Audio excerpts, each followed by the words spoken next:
Hello दोस्तों, मेरा नाम है नरेंद्र सिंह और हमारा और प्यारा आपका चैनल का नाम है study for all government job. और इस चैनल के माध्यम से आज हम अप्लाइड मैथमेटिक्स इंजीनियरिंग का लेक्चर नंबर 3, जिसमें हम आपको एडजेंट of matrix and minor and cofactor of matrix को समझाएंगे।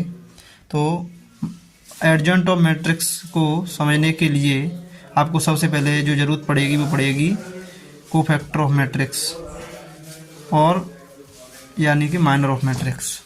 सबसे पहला हम minor and cofactor of matrix को समझते हैं कि अगर कोई मैट्रिक्स दिया है तो उसका माइनर और कोफैक्टर किस तरीके से निकाला जाएगा। तो दोस्तों बात करते हैं हम minor and cofactor of matrix.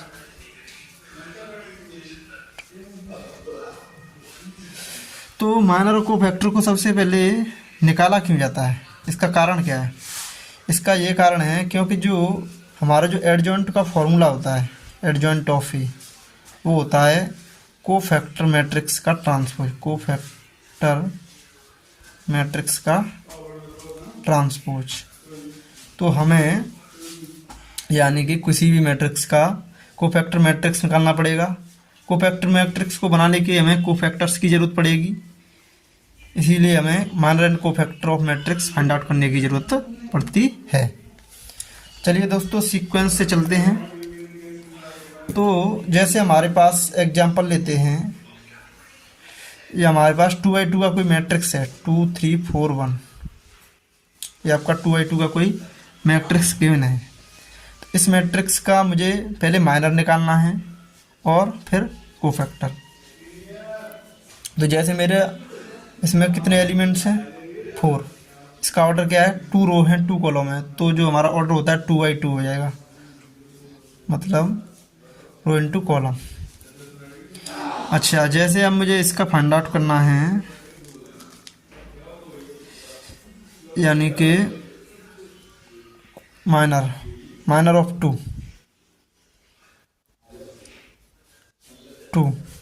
अगर 2 का मुझे माइनर निकालना है तो क्या करूँगा दोस्तों, मतलब 2 का रो और 2 का ही कॉलम, इसको छोड़ के जो बचेगा वो माइनर हो जाएगा किसका? 2 का। इसी तरीके से मुझे 3 का माइनर ऑफ 3 निकालना है, तो 3 वाला रो, 3 वाला ही कॉलम, मतलब 3 वाला कॉलम और 3 वाला रो, इसको छोड़ दो, जो बचेगा वो क्या हो जाएगा? माइनर। तो यहाँ पर कितना आ रहा है? 4। इसी तरीके से माइनर ऑफ 4 कितना हो जाएगा, मतलब 4 वाला रो और 4 वाला कॉलम, कितना बच रहा है? 3। इस तरीके से माइनर ऑफ 1, तो 1 वाला ही रो और 1 वाला ही कॉलम को छोड़ के क्या बच रहा है? 2। इस तरीके से आप फाइंड आउट कर सकते हैं किसी भी मैट्रिक्स का माइनर मैट्रिक्स। तो अगर हम इसका माइनर मैट्रिक्स लिखना चाहें क्या हो जाएगा? मैट्रिक्स ऑफ, मान लो ये ए मैट्रिक्स है, माइनर मैट्रिक्स ऑफ ए क्या हो जाएगा आपका? 2 का माइनर कितना निकला है? 1। 3 का 4, 4 का माइनर 3, 1 का 2। मतलब जिन जिन एलिमेंट्स का माइनर निकाला है उसी पोजीशन पे हमने मतलब उसके माइनर पुट कर दिए, तो हमें जो मैट्रिक्स मिलेगा वो कौन सा मिलेगा? Minor matrix. तो ये बहुत ही बेसिक कॉन्सेप्ट है जो आपको आना चाहिए। अगर कोई भी अच्छी प्रॉब्लम बनेगी तो उसमें जो छोटी छोटी चीज़ें इंक्लूड करके ही वो इसको मतलब डिफ़िकल्ट किया जाता है। अब हम बात करते हैं कोफैक्टर की। तो माइनर जो होता है, मतलब जिस भी एलिमेंट्स का आपको माइनर निकालना है तो उस एलिमेंट्स का रो और उसी का कॉलम, उन दोनों को छोड़ के जो एलिमेंट्स बचते हैं उसका जो डिटरमिनेंट होता है वही आपका क्या हो जाता है? उस एलिमेंट्स का माइनर। अब हम बात करते हैं दोस्तों कोफैक्टर की। तो आपका यहाँ से आपके दिमाग में माइनर क्लियर हो गया होगा। Of matrix. अगर जैसे हम 3/3 का माइनर निकालना चाहें उसको भी फाइंड आउट कर सकते हैं इजीली। एग्जांपल ले लीजिए आप 1 0 2 3 1 2 1 4 3। दोस्तों एक चीज़ और है कि जैसे हम माइनर और कोफैक्टर निकालेंगे वो हमेशा स्क्वायर मैट्रिक्स का ही निकालेंगे, क्योंकि माइनर और कोफैक्टर जो हैं वो डिटरमिनेंट वैल्यू होती हैं। जिस एलिमेंट्स का आप माइनर या कोफैक्टर निकालते हैं उस एलिमेंट्स के रो और कॉलम को छोड़ के बाद बाकी का जो बचता है उसकी डिटरमिनेंट वैल्यू निकालते हैं, और डिटरमिनेंट वैल्यू हमेशा स्क्वायर मैट्रिक्स की निकाली जाती है। इसीलिए माइनर और कोफैक्टर हमेशा जो निकाला जाता है वो स्क्वायर मैट्रिक्स का ही निकाला जाता है, मतलब पॉसिबल है, और किसी मैट्रिक्स का पॉसिबल नहीं है निकालना। तो इसको आप नोट करके लिख सकते हैं, minor cofactor and adjoint and inverse of matrix is possible only for square matrix. तो मतलब अगर आपको माइनर मैट्रिक्स निकालना है, कोफैक्टर मैट्रिक्स निकालना है, एडजॉइंट मैट्रिक्स निकालना है, इनवर्स मैट्रिक्स निकालना है, तो उसके लिए आपको सिर्फ और सिर्फ स्क्वायर मैट्रिक्स के लिए ही पॉसिबल है। ये सारी चीज़ें किसके लिए पॉसिबल हैं? स्क्वायर मैट्रिक्स के लिए। उसके अलावा अगर आप कोई भी मैट्रिक्स लेते हैं तो ये सारी चीज़ें नहीं निकाल सकते। इसका रीज़न ये है क्योंकि माइनर कोफैक्टर एडजॉइंट इनमें आपका जो निकाला जाता है करस्पॉन्डिंग एलिमेंट्स का वो आपका डिटरमिनेंट निकाला जाता है, और डिटरमिनेंट हमेशा स्क्वायर मैट्रिक्स का ही पॉसिबल होता है। अब दोस्तों बात करते हैं हम, ये जो मैंने एग्जांपल लिया इसका आपको माइनर निकालना है, तो माइनर के लिए आप क्या करेंगे? वही सिंपल टेक्निक है इसमें भी। अगर आपको निकालना है तो 1, तो इसमें निकाल लो माइनर ऑफ 1। मान लीजिए ये भी आपका ये मैट्रिक्स है, तो माइनर ऑफ 1 कितना हो जाएगा? यानी कि 1 का रो 1 का कॉलम छोड़ेंगे तो आपके पास आ जाएगा 1 2 4 3, ये वाला डिटरमिनेंट आ जाएगा। इसको आप सॉल्व कर लीजिए सिंपली। 3 1 जा 3 माइनस 2 इंटू 4, क्योंकि मैंने आपको डिटरमिनेंट सॉल्व करना बताया था 2/2 3/3 का। आप 4/4 का भी सॉल्व कर सकते हैं इजीली, उसकी भी मैंने आपसे चर्चा की थी। तो आप इसको सॉल्व करेंगे 3 1 जा 3 2 4 जा 8 3 -8 -5। इसी तरीके से सारे एलिमेंट्स का आपको माइनर निकालना पड़ेगा, और उसको उन्हीं एलिमेंट्स के करस्पॉन्डिंग पुट करके आपको minor of matrix find out हो जाएगा। तो माइनर ऑफ 0 कितना हो जाएगा? मतलब इसी का कॉलम इसी का रो छोड़ेंगे तो 3 1 2 3 इस तरीके का मैट्रिक्स मिलेगा, डिटरमिनेंट मिलेगा। उसको आप सॉल्व कर लीजिए। 3 3 जा 9 2 1 जा 2 7 आएगा। माइनर ऑफ 2, माइनर ऑफ 2 आप निकालेंगे तो ये कितना हो जाएगा? मतलब 2 के करस्पॉन्डिंग रो और 2 के करस्पॉन्डिंग कॉलम को छोड़ के 3 1 1 4 बच रहा है, इसका डिटरमिनेंट निकाल लीजिए। तो 3 4 जा 12 -1 11। इसी तरीके से आप निकालेंगे माइनर ऑफ 3।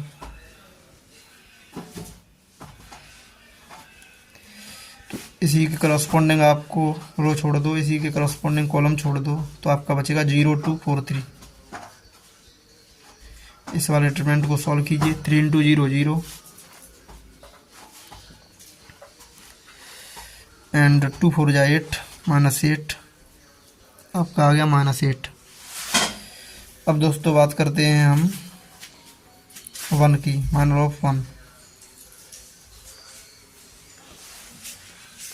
तो यहाँ पे इस 1 का कॉलम 1 का ही रो छोड़ेंगे तो 1 2 1 3 बचेगा। इसको आप सॉल्व कीजिए। 3 1 जा 3 2 1 जा 2 3 -2 1, इसी तरीके से माइनर ऑफ 2 निकालेंगे सेकंड रो का। तो इसी का कॉलम छोड़ दीजिए, इसी का रो छोड़ दीजिए, तो आपके पास बचेगा 1 0 1 4। इसको सॉल्व कीजिए, 4 1 जा 4 -0 दैट इज इक्वल टू 4।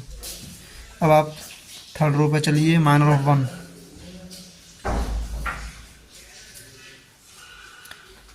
आप फाइंड आउट करेंगे तो इसी के करस्पॉन्डिंग रो छोड़ दीजिए, इसी के करस्पॉन्डिंग कॉलम छोड़ दीजिए, तो आपका बचेगा 0 2 1 2।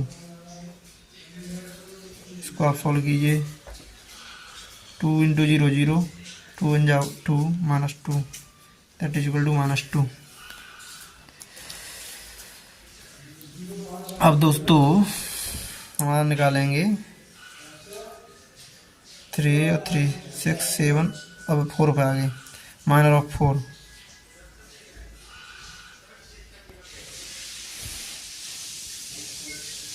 माइनर ऑफ 4 के लिए आप क्या करेंगे, मतलब 4 के करस्पॉन्डिंग कॉलम छोड़ दीजिए, 4 के करस्पॉन्डिंग रो छोड़ दीजिए, तो 1 2 3 2 आपका बचेगा। इसको आप सॉल्व कीजिए, 2 1 जा 2, 3 2 जा 6, 2 -6 -4 माइनस ऑफ 3।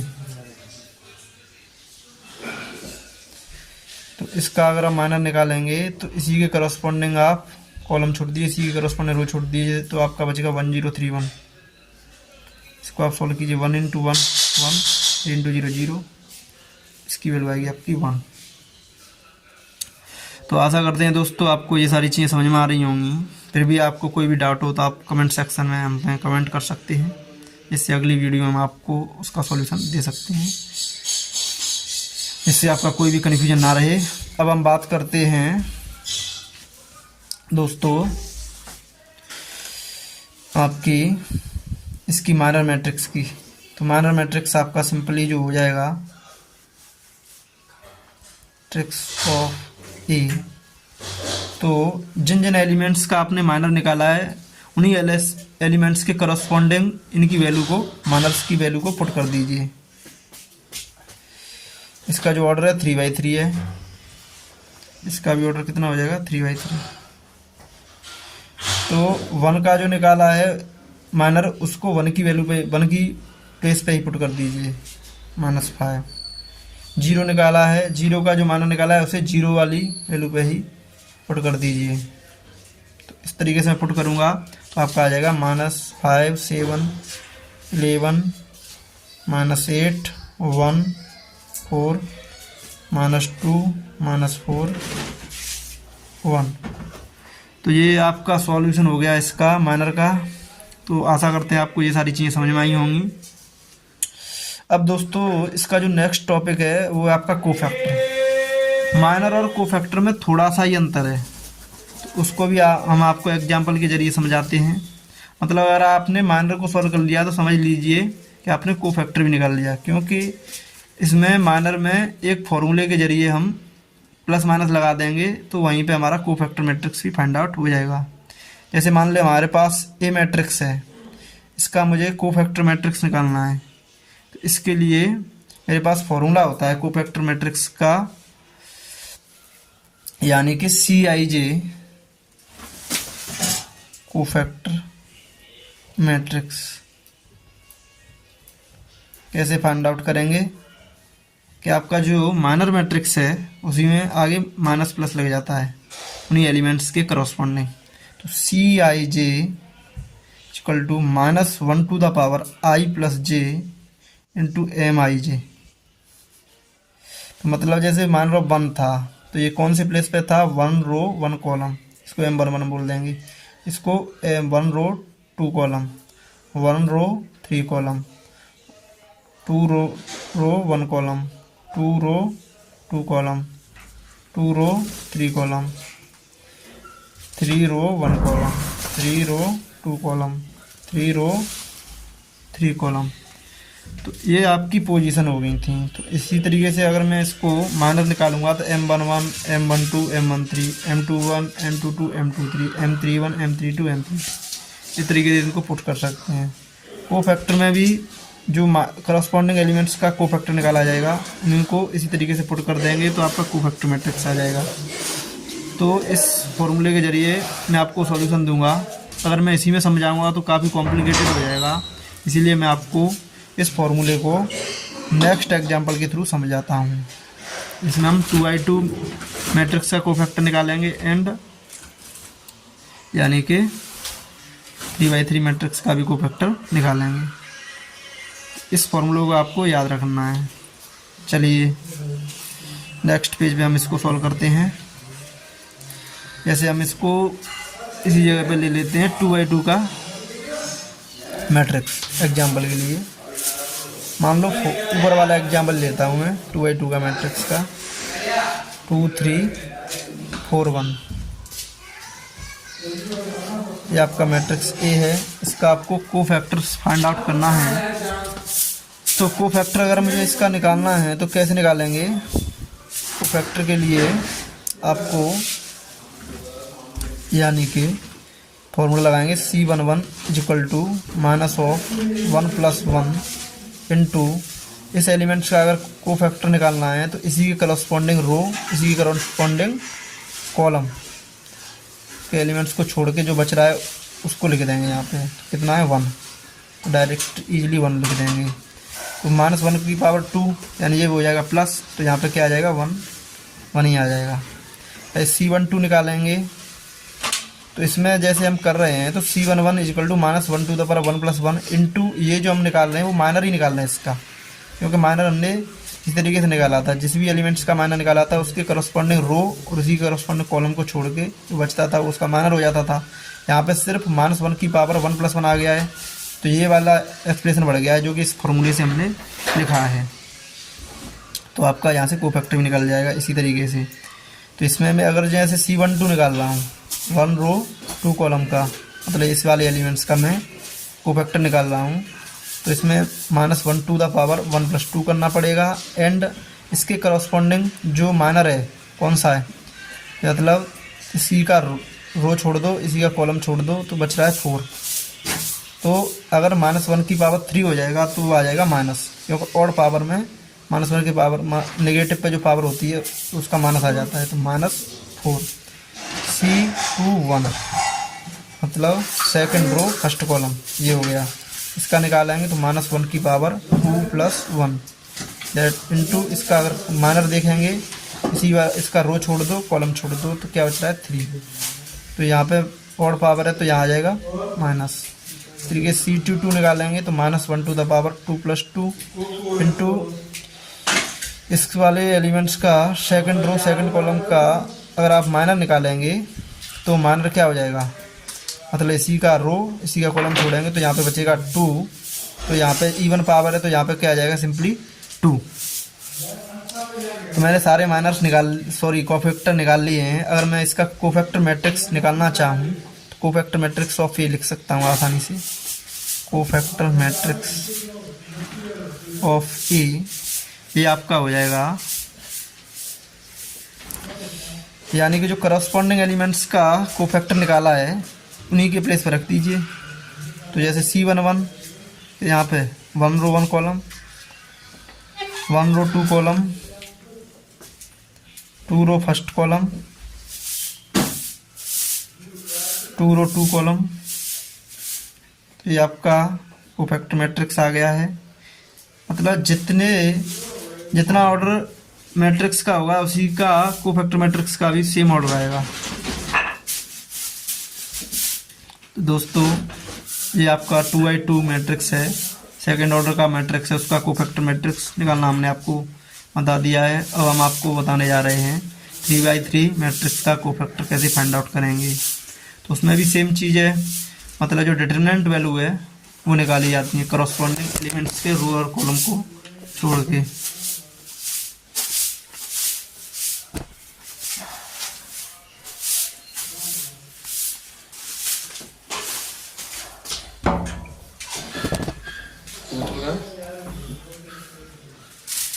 तो नेक्स्ट पेज में हम लेते हैं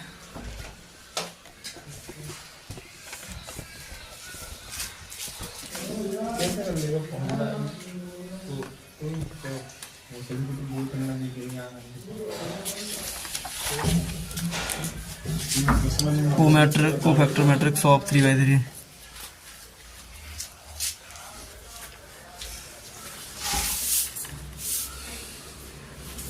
मैट्रिक्स 3/3 ऑर्डर। ठीक है, ठीक। तो जैसे मैंने एग्जांपल ले लिया 104 213 214, ये आपका 3/3 मैट्रिक्स दिया है, मान लो ए। इसका आपको निकालना है कोफैक्टर मैट्रिक्स। तो सबसे पहले हम इसमें क्या करेंगे, यानी कि 1 का निकालना है। तो 1 का रो छोड़ दो, मतलब इसको हम C11 बोल सकते हैं, फर्स्ट रो फर्स्ट कॉलम, क्योंकि जो एलिमेंट की पोजीशन है वो फर्स्ट रो फर्स्ट कॉलम है, तो यहाँ हम इसको C11 बोल सकते हैं। तो -1 की पावर 1 + 1 इंटू इसी के करस्पॉन्डिंग जो एलिमेंट्स आएंगे उनका डिटरमिनेंट निकाल लो। तो इस 1 वाले एलिमेंट का रो और इसी का कॉलम को छोड़ देंगे, तो 1 3 1 4 का आपको डिटरमिनेंट वैल्यू फाइंड आउट करनी पड़ेगी। इस पे -1 पे यहाँ पे क्या है, इवन पावर, इसलिए ये पॉजिटिव हो जाएगा। तो इसको सॉल्व करें तो 4 × 1 = 4 3 × 1 = 3 4 - 3 1। ठीक है, C12 first row second column, इसका निकालेंगे। इस वाले एलिमेंट का मतलब करस्पॉन्डिंग कॉलम छोड़ दीजिए, रो छोड़ दीजिए, तो आपके पास 2 3 2 4 बचेगा, 2 4। साथ ही इसके करस्पॉन्डिंग इस पे पावर ऐड कर दीजिए। C12 है तो 1 + 2 ऐड कर दीजिए, तो यहाँ पे और पावर हो गई, तो यहाँ पे क्या आ जाएगा माइनस। साथ ही में इसकी वैल्यू निकाल लीजिए डिटरमिनेंट की। 4 2 = 8 3 2 = 6, 8 में 6 गया, कितना जा 2 -2। इसी तरीके से C13 -1 की पावर 1 + 3 हो जाएगा, और यानी कि इसी के करस्पॉन्डिंग कॉलम छोड़ दीजिए, रो छोड़ दीजिए, तो आपके पास 2 1 2 1 आएगा। इसका आपको डिटरमिनेंट निकाल लीजिए। 1 + 3 कितना होता है 4, मतलब इवन पावर है, तो क्या हो जाएगा, यानी पॉजिटिव हो जाएगा ये। 2 1 = 2 2 -2 कितना हो गया 0। अब आपके पास C21 मतलब सेकंड रो फर्स्ट कॉलम, इसका निकालेंगे। तो इसी वाले एलिमेंट्स का रो छोड़ दीजिए, कॉलम छोड़ दीजिए, तो 0 4 1 4 ये आपका हो जाएगा, मतलब डिटरमिनेंट। साथ में इसके -1 पे पावर 2 + 1 ऐड कर दीजिए। यहाँ पे और पावर आ रही है, इसलिए इसके लिए माइनस आएगा। एंड 0 × 4 0 हो जाएगा, 4 × 1 4 हो जाएगा, -4 कर दीजिए, माइनस क्या हो जाएगा +4 हो जाएगा ये। अब हम बात करते हैं C22 -1 की पावर 2 + 2। साथ ही इसके करस्पॉन्डिंग रो छोड़ दीजिए, कॉलम छोड़ दीजिए, तो आपके पास 1 4 2 4 बचेगा। तो इस पे इवन पावर है, तो ये क्या हो जाएगा पॉजिटिव। साथ में इसको सॉल्व कीजिए, 4 1 = 4 2 4 = 8 4 - 8 -4। साथ ही में बात करते हैं C23 की, तो -1 की पावर 2 + 3, ये भी और पावर आ रही है। साथ में इसमें सी के करस्पॉन्डिंग रो और कॉलम को छोड़ेंगे, तो आपके पास 1 0 2 1 बचेगा, 2 बचेगा। अब क्या होगा, यानी कि यहाँ पर इसको सॉल्व कीजिए, 1 × 1 1 2 × 0 0, तो -2 + 3 कितना हो गया 5 माइनस, इस पर और पावर है तो यहाँ माइनस आ जाएगा, तो 1 × 0, तो -1 इसकी वैल्यू आ जाएगी। इसी तरीके से आप सॉल्व करेंगे C31 मतलब थर्ड रो फर्स्ट कॉलम की बात करेंगे, तो -1 की पावर 3 + 1 इंटू, साथ ही इसका करस्पॉन्डिंग जो डिटरमिनेंट आएगा वो आएगा, इसको छोड़ दीजिए, इसी करस्पॉन्डिंग रो छोड़ो कॉलम छोड़ो, 0 4 1 3 4 1 3, इसको आप सॉल्व करेंगे 3 × 0 0 हो जाएगा, 4 × 1 4 हो जाएगा, 0 -4।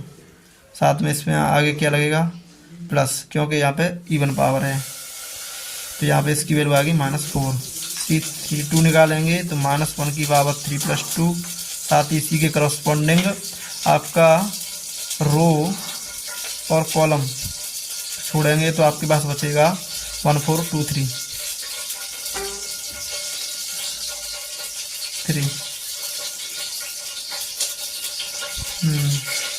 1 4 2 3। इसको आप सॉल्व करेंगे, इसको ऑड पावर है तो माइनस आ जाएगा, 3 1 जा 3, 4 2 जा 8, 3 - 8 कितना हो गया -5, और माइनस ऑफ -5 कितना हो जाएगा +5। C3 की बात करेंगे तो -1 की पावर 3 + 3 हो जाएगा फॉर्मूले के अनुसार। तो इसमें इसी के करस्पॉन्डिंग रो और कॉलम छोड़ेंगे तो आपके पास 1 0 2 1 बचेगा। इसको आप सॉल्व कीजिए, इस पे इवन पावर है तो यहाँ प्लस हो जाएगा, 1 × 1 1, 2 × 0 0, इसकी वैल्यू आ जाएगी 1। तो इस वाले मैट्रिक्स के मैंने सारे कोफैक्टर निकाल लिए हैं। अगर इन कोफैक्टर को हम मतलब इनके ये जो एलिमेंट्स हैं इन्हीं की पोजीशन के अनुसार पुट कर दिया जाए तो आपको कोफैक्टर मैट्रिक्स निकल जाएगा। कोफैक्टर मैट्रिक्स ऑफ ए कितना हो जाएगा,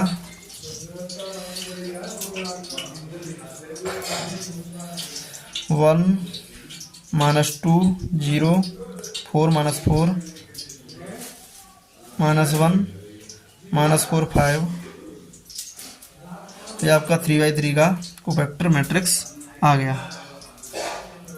आशा करते हैं दोस्तों आपको 2/2 3/3 मैट्रिक्स का कोफैक्टर निकालना आ चुका होगा, और हम चाहें तो 4/4 मैट्रिक्स का भी कोफैक्टर मैट्रिक्स फाइंड आउट कर सकते हैं, तो वो काफ़ी लेंथी हो जाएगा। तो उसको भी आप निकालने का टेक्निक वही है कि जिस एलिमेंट्स का आपको कोफैक्टर निकालना है तो उसके करस्पॉन्डिंग जो रो और कॉलम है उसको छोड़ के जितना भी वैल्यू बचती हैं उनको आप उसकी डिटरमिनेंट वैल्यू फाइंड आउट कर लो। तो इस तरीके से आपका कोफैक्टर निकल जाएगा। उन सारे एलिमेंट्स के कोफैक्टर्स को निकाल के क्रमबद्ध तरीके से जो एलिमेंट्स की पोजीशन है उसी के अनुसार अगर आपको उसको मैट्रिक्स फॉर्म में लिख देते हैं तो आपका कोफैक्टर मैट्रिक्स हो जाता है। तो दोस्तों आपको समझ में आई होंगी ये सारी चीज़ें। Thank you for all the best. तो please like share and subscribe of our and your channel. Thank you for all the best.